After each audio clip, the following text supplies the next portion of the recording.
First, I'll search for the TRYON-AR app in the app marketplace. Once I open the app listing, I click Install. That takes me to the confirmation page, where I click Install again to complete the installation. After installing, the app opens inside the admin. It automatically handles the initial onboarding, authenticating the store, saving store details, and then loading the merchant admin setup page. Now we're on the setup screen. This page includes a few important guidelines before using TRYON. First, you need to add products. Only then will the TRYON button become visible on the online store. Second, the app supports specific categories and subcategories. If a product's category or subcategory doesn't match the supported list, the TRYON button won't appear for that product. And finally, image quality matters. For best results, use a clean product image, ideally with a transparent background, especially for products that otherwise appear on dark backgrounds. Next is create metafields. This step is required. Metafields store calibration values, like scaling and positioning for each product, so your adjustments reflect correctly in the TRYON view. Few more points to note. Merchant have an option to enable/disable the visibility of TRYON button from here. When it is enabled, we can disable it from this buttons, and we can do the vice versa as what I did just now. Now, we need to remove all the TRYON-AR custom metafields before uninstalling to clean up the store data. These metafields are exactly the metafields we created above over here as an initial step. We also have some helpful links in the footer for some query, like watch a demo on YouTube, help, support, info, and all. Let's start the calibration now. On the left, I can filter products by subcategory or use the search to find a product quickly. Let's search for a necklace and see that necklace products are visible. We can also show and hide the filters. Sorting is available. Let's filter with earrings subcategory and then clear filters.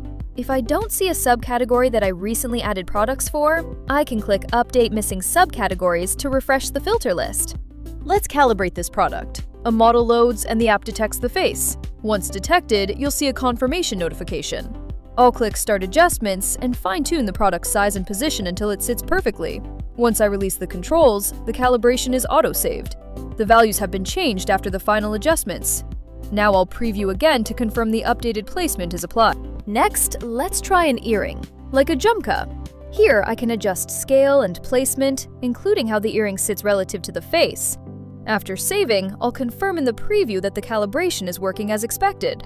The app also supports calibrating jewelry sets, like necklace and earring combinations, where applicable. Here, the metafields related to earwear and neckwear are available to make the adjustment for both the products, as you can see. On changing the controls, the respective product is reflecting changes. If I change my mind while calibrating, there's a reset option. Important note: reset will restore the previous values only while this calibration modal is still open. Once I close the modal, reset won't roll back to the older saved values. Just note that last uploaded media for the product will be taken as the TRYON media. Some products may be disabled for calibration. The app shows the reason. Typically, the subcategory isn't supported, or the product doesn't have an image. Let's go to the products list. Now I'll create a new product, say a necklace. The most important step is selecting the correct category and subcategory. This selection directly controls whether TRYON appears on the storefront. I'll upload the product image.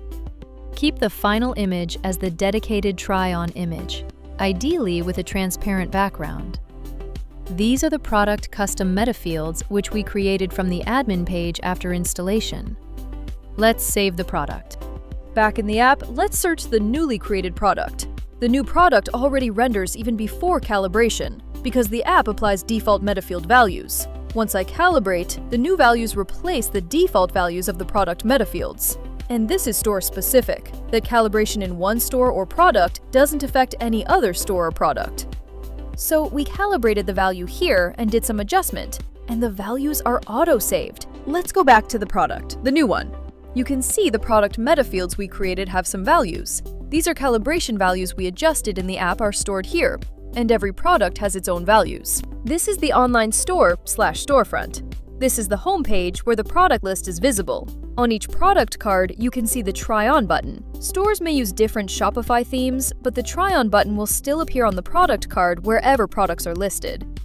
Next, I'll open the catalog to view all products. Here, all the products are listed with the Try-On button.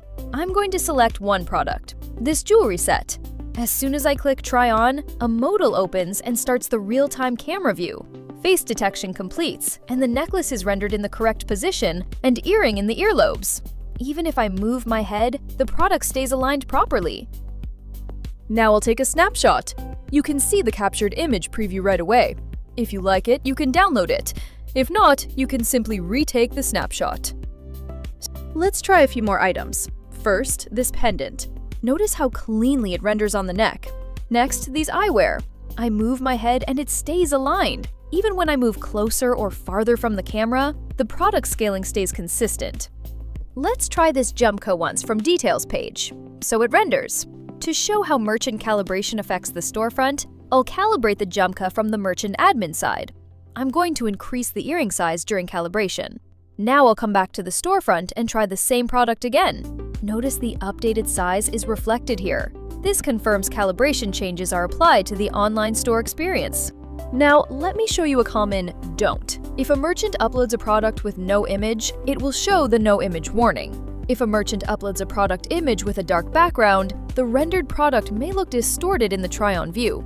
So merchants should upload media with white background or transparent. Let's try this product. You can see the issue caused by the dark background. In such cases, the app shows a warning to indicate that the output may not look correct.